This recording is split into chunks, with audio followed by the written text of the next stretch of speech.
hello. Oh my goodness. Liz. Hi there. Teresa's here. It'll take too long, I'm afraid. I've only been given a short time. I'm just so torn. Okay. I want to introduce a friend of mine, just Laura Eva Tessamale is an international figure and a peace advocate, activist, and I'm proud to be in here to face Cully. And I'm sure there are other grand souls in this room that I don't know. Do you want to come up here or do you? About why. Perhaps for me that why in the sky was when at 72 I committed to walk across America with a small group of women, including my daughter Vivica. Our stated purpose would be to imagine a world where women are equally valued decision makers in partnership with men worldwide. The walk began on March 8th, 2011, the 100th anniversary of International Women's Day in Oceanside, California. It ended by design 6.5 months later on September 21, Washington, D.C., the 25th anniversary of the International Day of Peace. I thought it started in 1986, I'm sorry. You said 1981. Okay.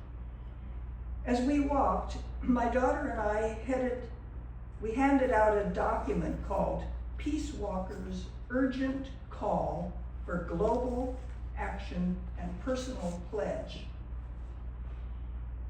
It had been drafted and crafted by the Culver City Area Interfaith Alliance, an organization that had been fostered by the Culver City Council since 1998. It was both a personal declaration and a public proclamation, an opportunity for people who came in contact with us to make a commitment to peace on earth. The preamble reads, "We, the undersigned, as persons of spiritual conviction, at a time of unprecedented global challenge, hereby declare to all world leaders and international citizens of goodwill and conscience an end to all wars resorting to violence as categorically unjustifiable and obsolete, destroying lives, shattering the collective human psyche, and immorally and recklessly squandering so much of our several nations' common wealth." So, it turns out that we found ourselves walking for both women's empowerment and peace. Now let me cut to the chase. That was 14 years ago. What have I learned about peace since then? And what is most important to share with you today? Here are 7 things. Our mission was noble and well-intentioned, but it was flawed. Nothing is as it seems. Our journey turned out to be divinely guided, but not the least what we had expected. Jeremiah was right, chapter 6, verse 14. "They have healed the wound of thy people superficially, saying shalom, peace, when there is no peace." Peace movements and initiatives are doomed to fail because they are like putting a Band-Aid on a deeply infected wound. To be merely against war is not sufficient. That only scratches at the surface. First of all,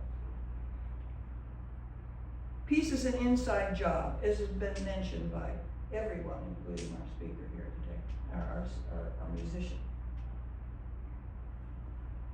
It must begin with the individual within,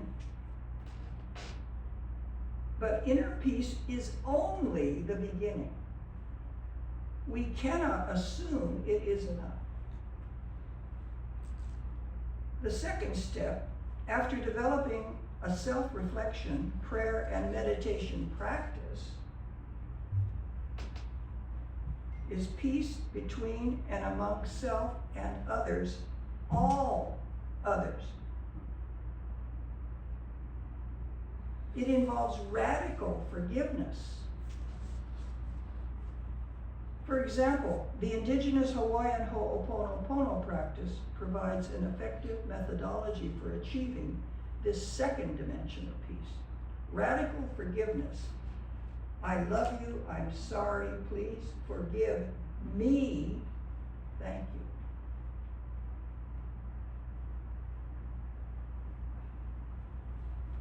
And third comes the paradoxical peace.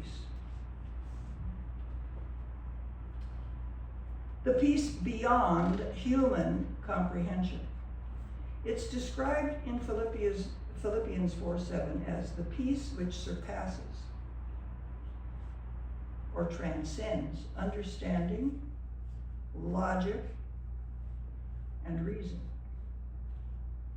It comes by God's grace as a sign of true healing. It is both personal and communal, within and between, and it is also planetary. A Course in Miracles states it very well when it says, quote, "The holiest spots on earth are places where an ancient hatred has become a present love." Notable examples would be the Hiroshima Peace Memorial, peace and reconciliation movements in Ireland and Africa, or eventually, God willing, the city of Jerusalem becoming an international city of peace, as its name suggests. Clearly, humanity is in need of divine and, dare I say, cosmic partnership to achieve this kind of peace. God help us. Let me end with a true story. When I was about 10 or 11, I remember having a conversation with my grandfather. It was the late 1940s, post-World War II. He had fled his native Bohemia just prior to World War I, sensing the storm clouds gathering in Europe. In his broken English, almost as if out of the blue, one afternoon he asked me, "Dorotka, do you think there will ever be peace on earth?" I was surprised by his question, but there was an earnestness in his voice. After a brief pause, I'm 10 or 11 years old. My answer was direct and heartfelt. Yes, I do. Do you? He shook his head. No. And that was the end of the conversation. If my grandfather asked me that same question today, my answer would be the same. And herein lies perhaps the greatest obstacle to peace. Many people simply do not believe peace is possible. Who does? Saints, dreamers, fools. The Imagineers. There is, in my opinion, a very bright ray of hope in the world right now. And although it is not a religious movement, it is deeply spiritual. and draws inspiration from the Sermon on the Mount. One of the Beatitudes says, "Blessed are the peacemakers, for they shall be called children of God." The hopeful note is that we must become as children and learn to play seriously at the game of peace. Quote, "Whoever does not receive the kingdom of God like a little child will never enter it." Mark 10:15. There is a movement right now called the Peace Game, Peace on Earth by 2030, which does just that. It's a game that provides a clear and measurable pathway and a roadmap to peace in the next 5 years. Impossible? Sound unbelievable? Well, if you want to know more about it, see me afterwards and I'll fill you in on how you can learn about it, which the next 9-week round begins in October and it's free. I will end with a brief prayer adapted from my friend John Pearson. Some of you may know him. He used to be a chaplain here at Unity of the West Side. May your innocence turn your cynicism to courage. Thank you all. It's been great being here.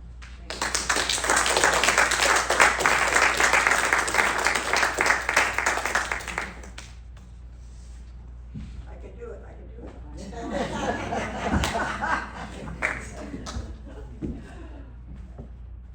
Thank you so much. So now we're going to do something a little different. Tim is going to come up and we are going to, if you would like to sing along, we're going to sing Dona Nobis Pacem, which is a traditional hymn. I did some research on it and it's sort of attributable to a number of composers. I don't know, do you have any more information about I it? don't actually. I don't. Mozart, Beethoven, and then it goes, others go way back to the Yeah, it's 1600s. It's been sung for so many years. Yeah. So, do you want to share what we're going to do? Yeah, what I'd like to do, has anybody ever sung this before? Familiar? Okay, there are a few people at least familiar with it. All right. So it's originally done as like a 3-part round type thing. The first part, I'm going to basically sing the melody for you, and then we will try to add the other parts if we can. I think it'd just be a beautiful thing. So, let me get my Or we'll just harmonize and Yeah. sing, and we'll just see how it goes. All right. So here's the top line. Dona nobis pacem pacem. Dona nobis pacem. And that, by the way, just simply means grant us peace. That's all it means in Latin. All right? So let's try that together. 1, 2. Dona nobis pacem pacem. Dona nobis pacem. You think you have that at least in your head, most of you? All right. Let's see. Anybody else want to try another part? Yeah, I'll sing. All right, you'll sing the next part? Okay. Let's try this together. 1, 2, 3. Dona nobis pacem pacem. Dona nobis pacem. Good. Now, all of you, now that you've heard it, you sing your part. She's going to sing her part. I'm going to sing my part. Let's just sing it around a few times. If you hear one of the other parts or know one of the other parts, feel free to sing Jump it. in. All right, 1, 2, 3. Dona nobis pacem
that as a mantra, a daily mantra. Yeah, it's a mantra. So next we're going to hear from Prasad Singhamsetti from Heartfulness Universal, and he's going to share with us the Heartfulness Universal Prayer Practice among some other things. Thank you.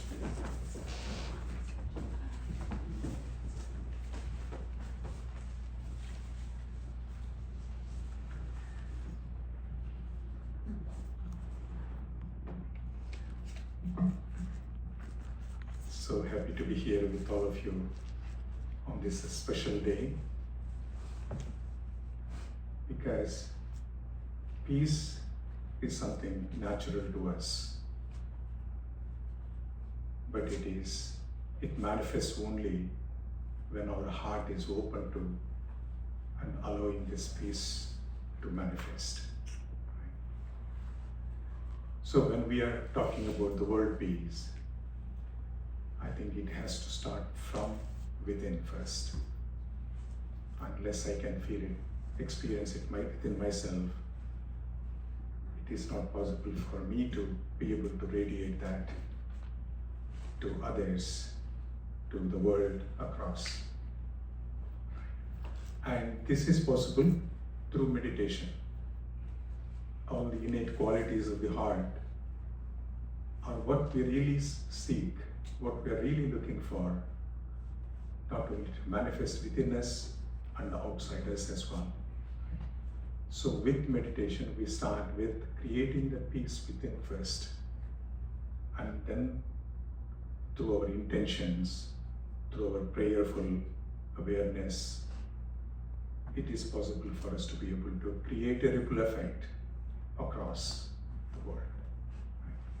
And the other aspect is when more of us unite or resonate within our hearts, because we are all connected within our hearts, and that resonance has a ripple effect, to reach hearts of all the humanity around the world.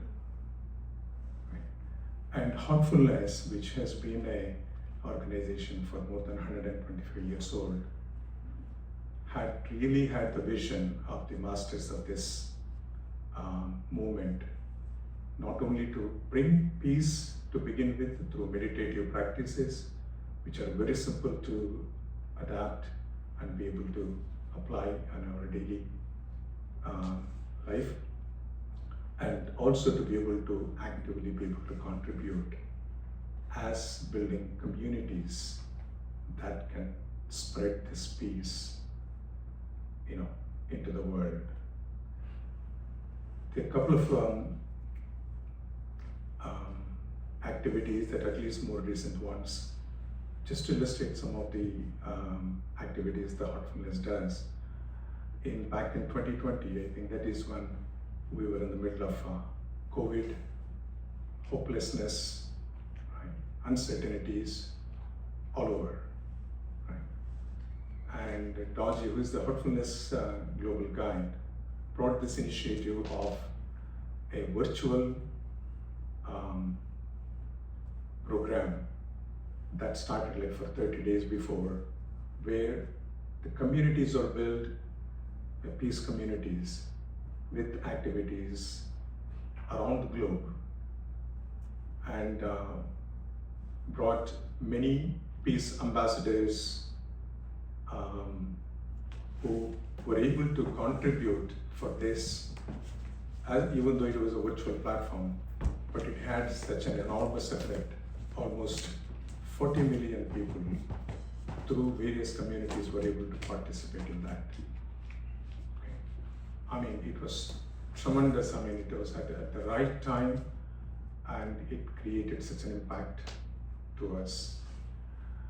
And so Heartfulness has been, it has been an NGO affiliated with the United Nations for a very long time, for more than 70 years. So the Peace Day is one of the things that we contribute in terms of bringing not only the awareness and be able to unite this peace movement through, in a personal way, coming together. Right? And the last year, there was another event that it's a global event that was hosted by the Heartfulness Institute at the headquarters in Kanaha, Shantivanam, which is in India. More than 300 it's called Spirituality Mahotsav, Global Spirituality Mahotsav, which was bringing, I think it was the largest such an event that ever happened, which brought more than 300 organizations across the world of various interfaiths with the theme of inner peace to world peace. And there were, I think, more than 100,000 who participated. Half of them were, maybe about 40,000 or so at the in person at the celebration itself for 4 days, with a very, very meaningful dialogues and discussions where they all could experience such a peace right during that time. And its impact, of course, goes a long way of collaborative efforts and taking this peace movement as a reality as well. And during that time, the Heartfulness Guide was awarded an honor of a global ambassador of peace building and faith. And he had that vision and the initiatives to really take it, starting from the grassroots level at the heart of the individuals into the societies, into the communities across. So there are many sustainable development goals that the United Nations has are supported through the Heartfulness movement, but it starts with the individual. Okay. So with that brief introduction about it, and the organization itself is across the world, and there are almost 18,000 or so trainers who work with individuals and the groups. It's all free of the cost to bring these qualities of the heart, make our hearts centered, and because what our mind reflects is from the heart. So when we have these practices which help us to bring the purity of the heart, so that the right intentions will begin to flow through the heart. Okay. So I would like to read a message that from the Heartfulness Guide. It's a very short message that was released yesterday. Okay. Namaste, dear friends. Peace is our true nature. When you connect with the stillness at the center of our being through meditation, through prayers, mindful awareness, and sincere intentions, the peace we feel within naturally will follow us and will also radiate outward. That will influence our families, our communities, humanity, and Mother Earth will vibrate with those peaceful vibrations. Answering the call to action, I congratulate the Heartfulness and Peaceful community in Canada for organizing the largest and longest Peace Day celebration across the country with a Peace Challenge. The 21-day Peace Challenge features in-person gatherings across 10 cities and participation of more than 1,000 people. Many other Heartfulness communities around the world are also rising to the occasion. On September 21st, the participants who complete the challenge will be honored as Peace Ambassadors. A Peace Ambassador is more than a title. It is a promise to listen before judging, to heal whether there is hurt, and to unite where there is division.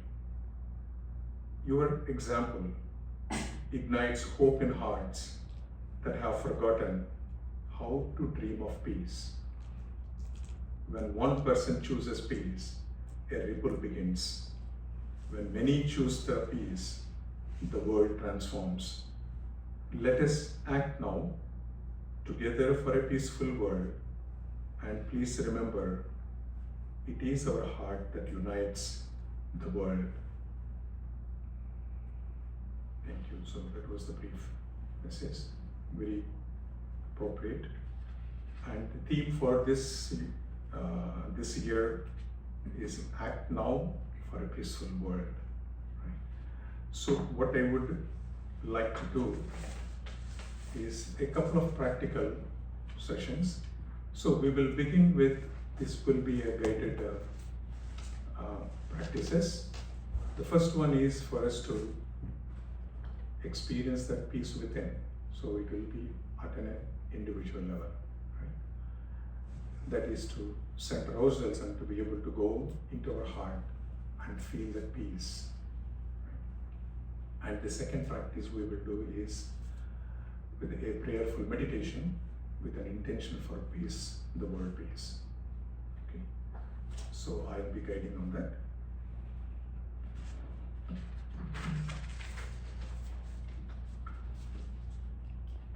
Yes. Yeah, please gently close your eyes and make yourself comfortable. Slowly breathe in and breathe out. Now imagine that you are in a gentle ocean of peace. The waves are gentle, soothing, and blissful. Feel that you are immersed in this gentle ocean of peace. And the waves are passing through you and removing any coverings and heaviness from your system.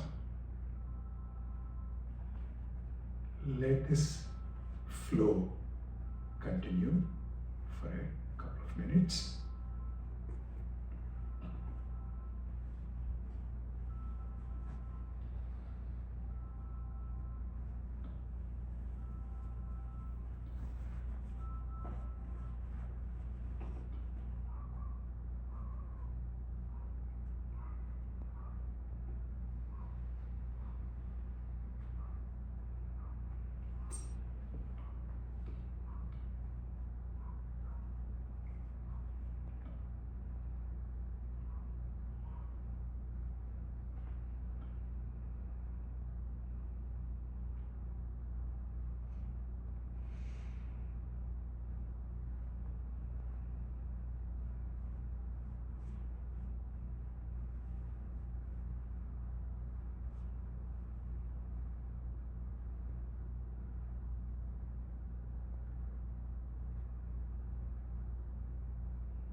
Feel that the whole system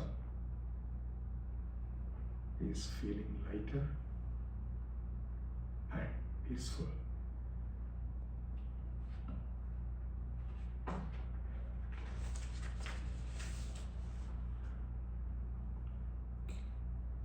we will move into the universal prayer meditation for peace.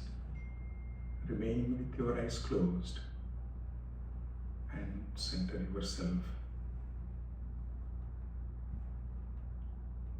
Slowly become absorbed in yourself with a feeling of love in your heart.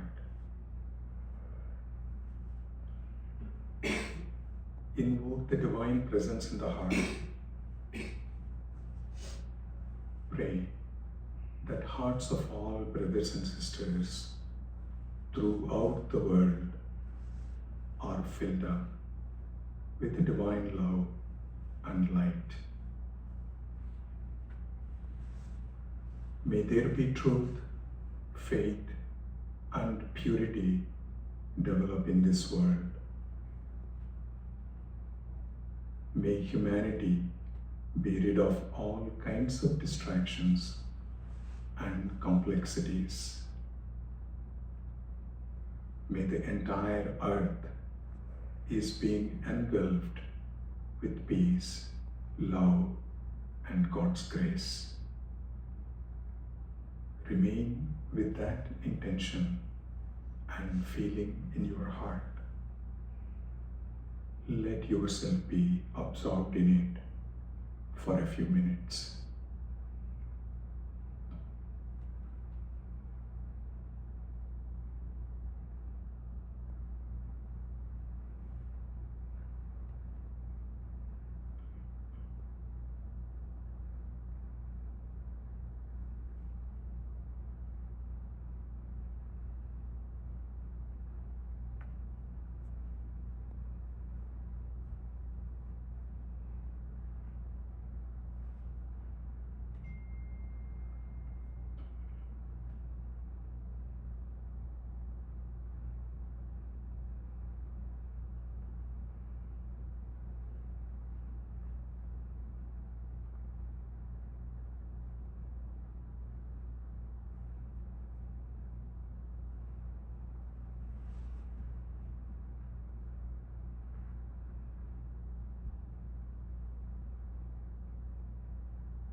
Slowly and gently bring your awareness back to the present.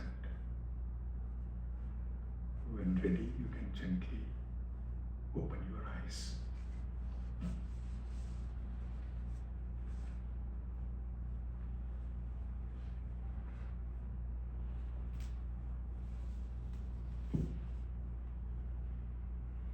Thank you all for joining me today.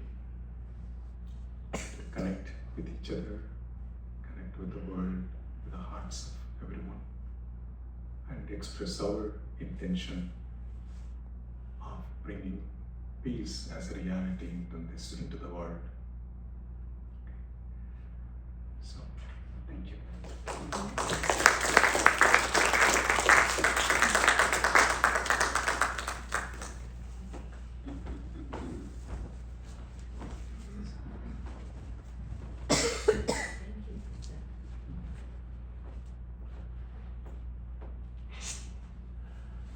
Thank you so much, Prasad. Before we start into some of our closing elements, I just want to thank everyone for being here again today and for having your intention be to gather and experience this together. So thank you. Thank you to all of our wonderful speakers and the people who have contributed to making this happen. And thank you also for your talent. And really lovely refreshments in the back, and coffee and teas and all those things. And we would love to have you join us so we can get to know you a little bit more and share ourselves with one another.